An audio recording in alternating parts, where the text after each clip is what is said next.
back to the channel. I picked up some new comic books since I am always looking out for new and exciting ideas, and I always do enjoy looking at new titles or new onboarding points of old comics titles. So here's a review of all the new issue number ones that I bought recently. The first comic was North Valley Grimoire number 1. North Valley Grimoire issue 1 is a comic book adaptation of a Kickstarter funded novel blending elements of James Bond and popular wizarding franchises like the Owl House.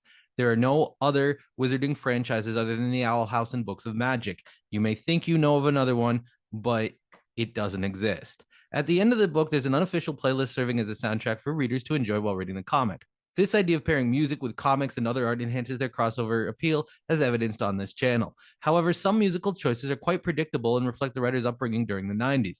The playlist includes Smashing Pumpkins, Nine Inch Nails, Blue Monday, and Lacuna Coil, although adding Skinny Puppy's Warlock could have improved it.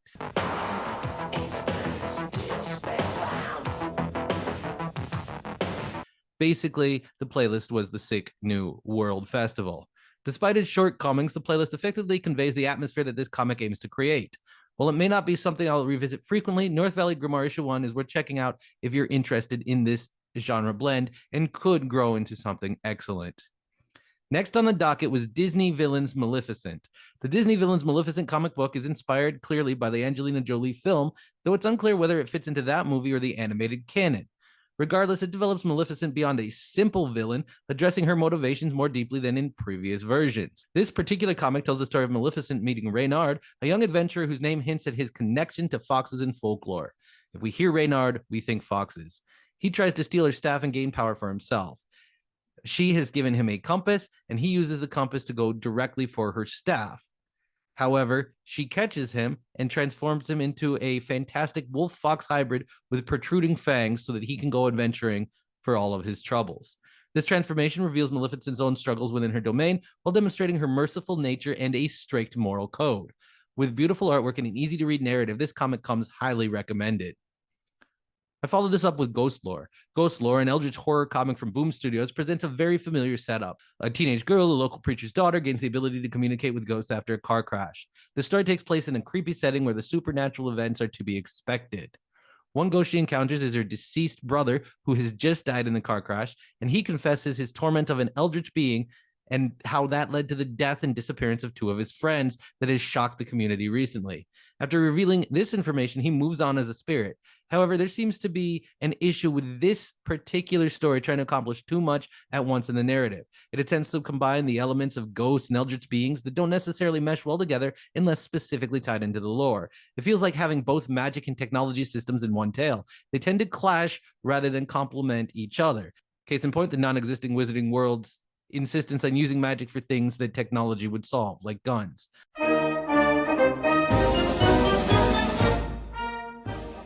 If done right, readers could make connections similar to how Twin Peaks accomplishes this. The ghost lore might not have established itself as slowly as needed for such speculation as yet.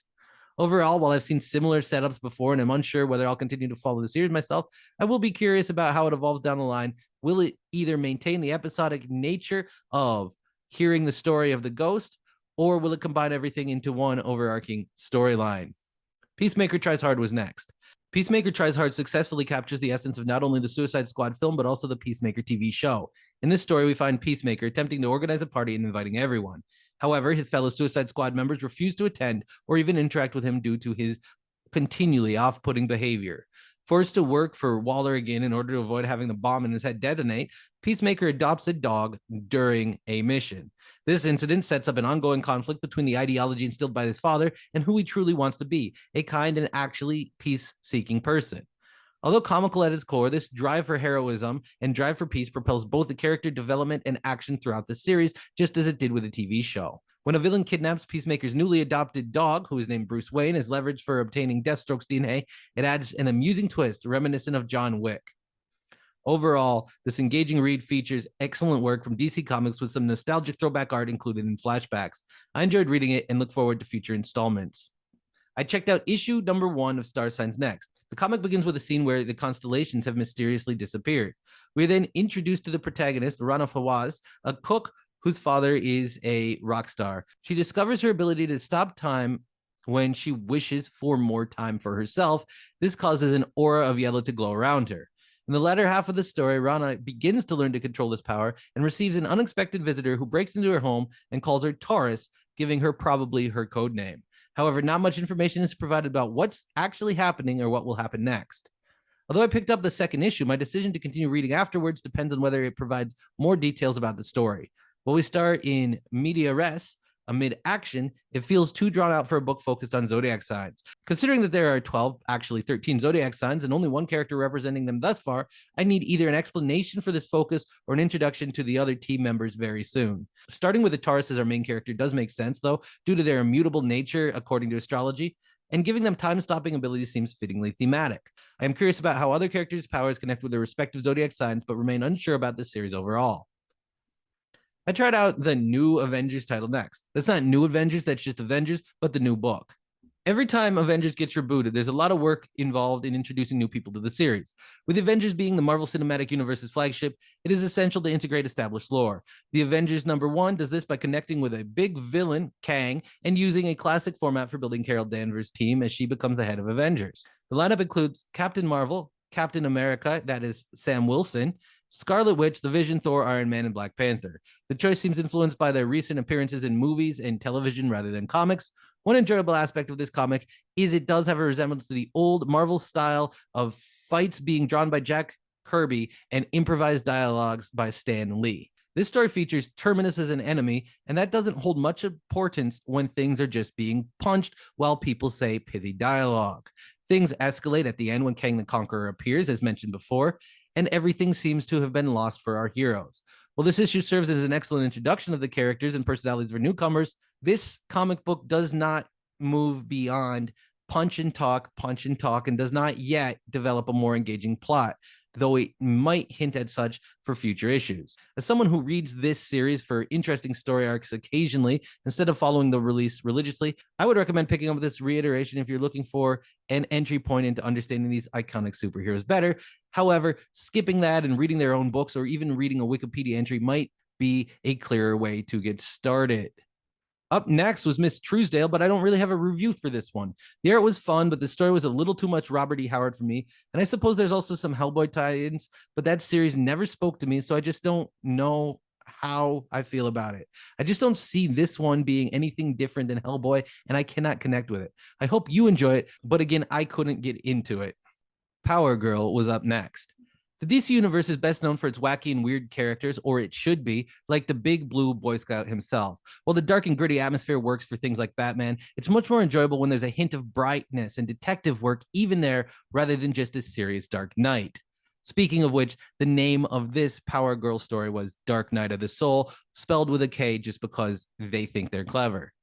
In this issue, Power Girl goes through her Dark Knight of the Soul. This story has been told countless different ways, countless times before, but this one does offer character exploration, which if you're not going to do a new plot or at least try to remix things, working on the character is absolutely fine. Trapped in alternate worlds created by Johnny Sorrow, Power Girl must realize that she isn't actually alone or isolated, and that she has to do the work of reaching out to others, and they will help her and love her in return, including the Super Family.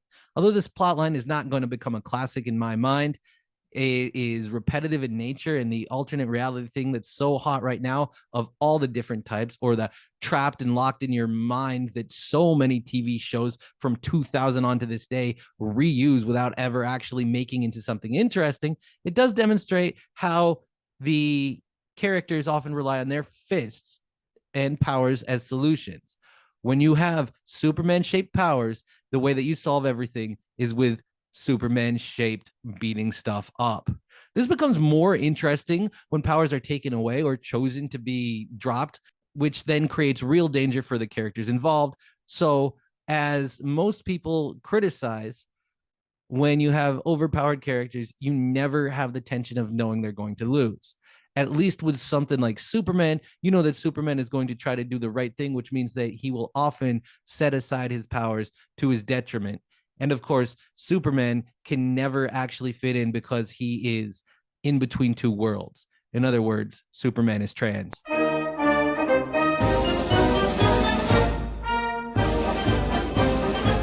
Power Girl might be worth checking out. However, occasionally the character is fun. It's got interesting art. It's just that the story was nothing new. It just doesn't seem essential compared to the other comics I've reviewed today. Finally, I ended on a high note with Spirit World #1. In the 2010s, the manga industry experienced a boom in stories featuring characters moving between two worlds, particularly into the demon or spirit world. This trend was popularized by Renee, any number of yokai series, any number of This X in Another World series, and films like Coco or The Book of Life. Spirit World #1 introduces Xanthi, a non-binary character caught between our mortal world and the spirit realm. Batgirl is actually currently in the spirit world, which allows her to learn about its culture from an outsider's perspective. Xanthi already knows this culture due to their heritage. They have teamed up in the mortal world with John Constantine for a lighthearted mission to take down monsters crossing over from one world to another. The story starts with Xanthi saving a child from falling into a storm drain, possibly referencing the movie It. Throughout the narrative, Xanthi irritates Constantine, who works best when he has something to grumble about and tries not to get attached, even though it's clear he cares so deeply for those around him. Spirit World features strong character development as everyone fulfills their team roles effectively. The introduction ends on a cliffhanger where we meet Xanthi's mother, who believes they have been dead for 15 years, a problem that will certainly keep readers and myself coming back for more. Overall, I recommend Spirit World #1 as it offers an engaging story, compelling characters, and captivating illustrations. Just a few new comics and my thoughts about them. I hope you check them out, especially if I've made them sound interesting. For what it's worth, check a couple of comments down there in the comments section. That's why it's called a comments section. And give a like and subscribe for more content looking at all sorts of material culture. That's the fancy college way of saying I talk about stuff. Materialism, dialectical too. Others would go for a Stan Lee Excelsior here, but I'd just like to take this time to remind you to think about Jack Kirby's cover of Captain America #1.